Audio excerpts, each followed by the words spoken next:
कारले उकडून घेतलेले आहेत आपण गरम पाण्यामधून छान गरम. आता आपण याला बारीक बारीक कट करून घेतलेले आहेत. त्याची चटणी बनवणार आहे कारल्याची. आता इथे तेल ठेवलेलं आहे कढईमध्ये.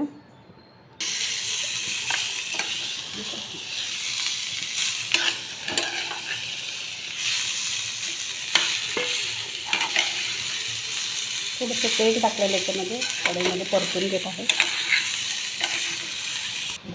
आपण याच्यामध्ये थोडंसं हिरव्या मिरचा ठेचा टाकत आहे कढईमध्ये. आणि आपण कारले भाजून घेतलेले आहेत छान तेलामध्ये. थोडंसं तेल टाकत आहे. ठेचा आहे हिरव्या मिरचीचा, हे आपण छान भाजून घेणार आहे. आणि हे कारले आपले छान भाजलेले आहेत. आपण याची चटणी बनवत आहोत कारल्याची. पण हे ठेच्यामध्ये टाकत आहे कारले भाजून घेतलेले. हे छान परतून घेणार आहोत.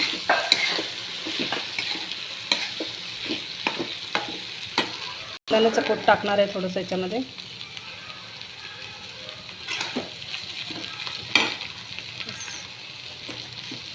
तर आपली ही कारल्याची चटणी तयार झालेली आहे. ही 4 ते 5 दिवस छान राहू शकते. तुम्ही पण नक्की बनवून बघा, खूप छान आणि टेस्टी लागते.